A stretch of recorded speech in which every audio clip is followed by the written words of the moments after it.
दोस्तों नमस्कार, आप सभी का स्वागत है। अभी 7 जुलाई को रिज़ल्ट आया एपीपी सीबीआई में एपीपी यानी असिस्टेंट पब्लिक प्रोसिक्यूटर का। इनमें मैम का सिलेक्शन हुआ है और जानेंगे इनकी जर्नी के बारे में आखिरकार कैसे तैयारी की वाली। हाँ जी मैम, बहुत-बहुत स्वागत है और आपको बधाइयाँ। Thank you so much. जी, क्या आपका शुभ नाम है मैम? राधा शर्मा। अच्छा, अपने बारे में बताएँ, आपने जो तैयारी की, जो एपीपी में आपका सिलेक्शन हुआ, तो कैसे आपने तैयारी की और तैयारी के दौरान क्या-क्या आपने ऐसा देखा है? स्ट्रगल के दौरान स्टूडेंट के लिए खासकर एस्पिरेंट के लिए बहुत सारी चीज़ें देखने को मिलती हैं। मैंने अपना लॉ किया था Jiwaji university MLB college Gwalior से। जी, उसी टाइम मैंने कोचिंग स्टार्ट कर दी थी। After that I was subsequently selected as a legal research assistant in high court of MP. जी, तो वहाँ पे भी मैंने वर्क किया। पर जब मैं कोचिंग कर रही थी या मैं फुल टाइम स्टूडेंट थी, जी, तब मैं अच्छे से अपना 100% दे रही थी अपनी स्टडी के लिए। पर व्हेन आई वाज वर्किंग, जी, तो ऑब्वियस सी बात है कि उतना नहीं दे पाते हो, आपकी 10 टू 12 आवर्स पढ़ पाते हो या 14 आवर्स पढ़ पाते हो, उतना नहीं। जब आप बिल्कुल फ्री हो, केवल स्टूडेंट हो, तो बहुत अच्छे से पढ़ पाते हो। पर जी, जब आप वर्किंग हो, तो मेरा 10 टू 5 का जॉब था, legal research assistant in high court of MP. जी, तो मैं वहाँ से आके पढ़ती थी, या जॉब के दौरान भी टाइम मिलता था, तो वहाँ पर भी स्टाफ बहुत सपोर्टिव था, तो वहाँ पर भी पढ़ती थी। तो वो जॉब के दौरान जो थोड़ा मैनेज करना, टाइम जी, मैनेजमेंट करना, वो थोड़ा मुश्किल था। फिर I completed my law from faculty of law, LLM from faculty of law Delhi university. जी, then after my legal research assistant period, जी। I joined as a guest faculty in Delhi university. अच्छा, अच्छा। अच्छा मैम, बहुत सारे एस्पिरेंट हैं जो जानना चाह रहे होंगे एपीपी के बारे में। सीबीआई में आपका एपीपी की पोस्ट पे सिलेक्शन हुआ है। होता क्या है ये और कैसे इसकी तैयारी की जाती है और कौन-कौन से इसमें सब्जेक्ट होते हैं? इसमें पहले लास्ट ईयर तक तो 7 सब्जेक्ट्स थे, 7-8 सब्जेक्ट्स थे, बहुत ज़्यादा नहीं थे, तो जी, उतना अम, अलग से तैयारी करने की ज़रूरत नहीं थी। जी, क्योंकि CrPC, IPC, evidence, Indian penal code यही थे। जी, और कुछ-कुछ 1-2 सब्जेक्ट्स अलग थे, information technology, central vigilance commission act और prevention of corruption act. But इस बार उन्होंने, जब मैंने एग्ज़ाम दिया था, इसी बार उन्होंने सब्जेक्ट्स को इंक्रीज़ कर दिया, क्योंकि सीबीआई वाला एग्ज़ाम जी, अदर एग्ज़ाम्स के साथ में हुआ था। जी, कॉर्पोरेट डायरेक्टर का भी था। जी, तो जो 2-3 एग्ज़ाम साथ में हो रहे थे, जी। उन्होंने सारे एग्ज़ाम के सिलेबस को कंबाइन कर दिया। अच्छा, अच्छा। तो कॉर्पोरेट लॉज़ भी आ गए उसमें, जी, इंसॉल्वेंसी एंड बैंक्रप्सी कोड भी आ गया, जी, सिक्योरिटी लॉज़ भी आ गए, सेबी वाला लॉज़ भी आ गया। जी, फिर जो पहले वाले लॉज़ थे, वो तो सारे थे ही।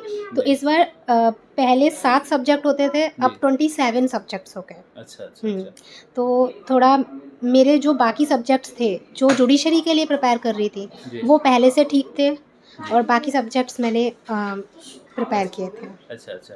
अच्छा, इसमें जो स्टेज की बात करें प्री मेंस इंटरव्यू, तो इसके लिए आपने जो तैयारी की, क्या लिया जैसे प्री के लिए, मेंस के लिए, इंटरव्यू के लिए कैसा क्या? मैंने जी, जुडिशरी के लिए प्रिपेयर कर रही जी। थी, मैं स्पेशली इसके लिए प्रिपेयर नहीं कर रही थी। अच्छा, अच्छा। इसके लिए जब नोटिफ़िकेशन आया, फिर मैंने सोचा कि अलग से, हुँ, उसमें भी लॉज़ बहुत डिफरेंट थे, जी। तो मैंने इसके लिए खुद से ही किया पूरा, अच्छा, अच्छा। कि खुद से सारे बेयर एक्ट लेके, जी, सारे बेयर एक्ट मैंने परचेज़ किए, बेयर एक्ट में सारे सेक्शंस रीड किए, जी। जो चीज़ें याद करने वाली थी वो याद की, तो इसके लिए ये प्रिपरेशन की। फिर अच्छा। जब मेरा रिज़ल्ट पॉज़िटिव आया, जब रिज़ल्ट निकल गया, तो फिर जी। मैंने पाहुजा लॉ अकेडमी पे मॉक हुँ।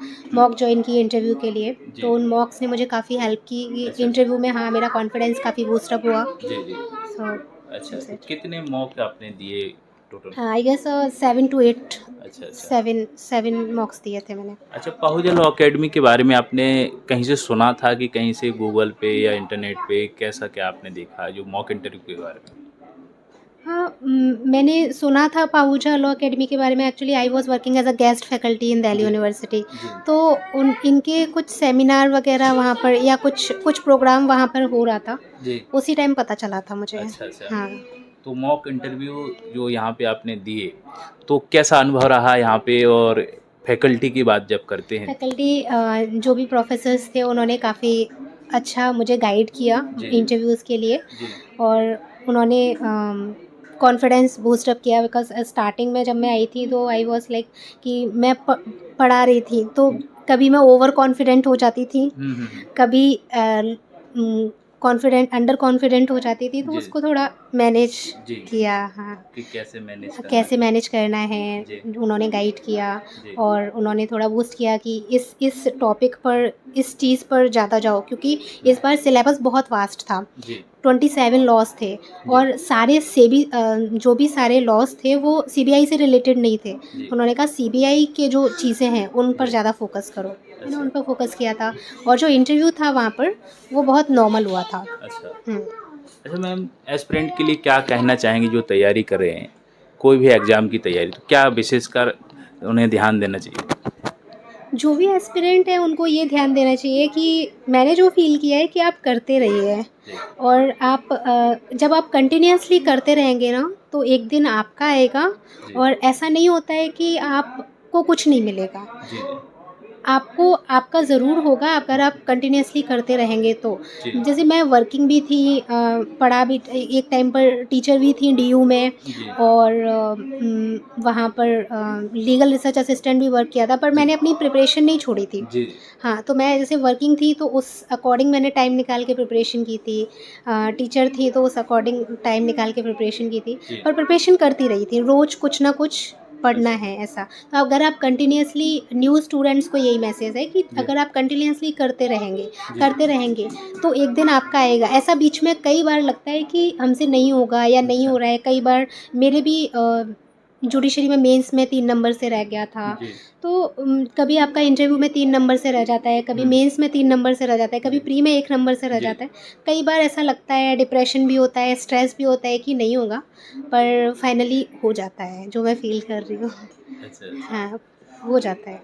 अच्छा तो दोस्तों, ये इनका जो सिलेक्शन हुआ है सीबीआई में, एपीपी में सिलेक्शन हुआ है स्टेट असिस्टेंट पब्लिक प्रोसिक्यूटर में। तो सीबीआई में आप जाएँगे तो क्या इसमें काम क्या होता है? जैसे कि बहुत सारे स्टूडेंट शुरुआती दौर में भी तैयारी करना चाहते हैं, तो क्या करना पड़ता है? क्या प्रोफ़ाइल होती है? ये पब्लिक प्रोसिक्यूटर का वर्क होता है। जी, जैसे जो भी केसेज़ हैं जी, उनमें आपको सीबीआई कोर्ट में जी, जाना है, और जी, सीबीआई कोर्ट में जी, सीबीआई जो भी केसेज़ को हैंडल कर रही है, जी, जी, उन केसेज़ का प्रोसिक्यूशन आपको जी। कोर्ट को देना है। हाँ, तो ये तो बहुत बड़ी पोस्ट हो जाती है, अधिकारी के तौर पे आप काम करेंगे और सभी की आपके साथ शुभकामनाएँ रहेंगी थैंक कि यू। इस प्रकार से आपने मेहनत की। कई बार मैम तैयारी के दौरान ये भी होता है कि सिलेक्शन नहीं हो पाता है, डिमोटिवेट भी होते हैं, तो हुँ। कैसे अपने आप को एक मोटिवेट करके रखें? वो आपके पर्सनल रीज़न्स होते हैं कि जी, आपको क्यों करना है ये। जी, आप अगर करना चाहते हैं तो आपको क्यों करना है, सबके अलग रीज़न्स होते हैं। किसी जी, का फैमिली बैकग्राउंड होता है, किसी का कोई रीज़न होता है कि आप ये चीज़ क्यों करना चाहते हैं। जी, कई बार आप गवर्नमेंट जॉब में ही जाना चाहते हैं, आपके पास सब कुछ होता है, मतलब आप ऑलरेडी वेल सेटल्ड हैं, आपके जी, पास जॉब भी अच्छी है, बट फिर भी आप को यूपीएससी करना है, जी, आपको वही करना है, आपको जुडिशरी ही करना है। जी, जी, तो जब भी डिप्रेशन होता है, जब भी स्ट्रेस होता है, तो आपको वो चीज़ याद रखनी है, आपको ये क्यों करना है। बिल्कुल। और मैंने जब मेरा रिज़ल्ट आया था, जी, मैंने जो अपने पेरेंट्स के चेहरे पर खुशी देखी थी, जी, तो मुझे लगा कि सारी जो भी स्ट्रगल थी वो सब अब बहुत कम रह गई है। वो स्ट्रगल नहीं लग जी, रही थी।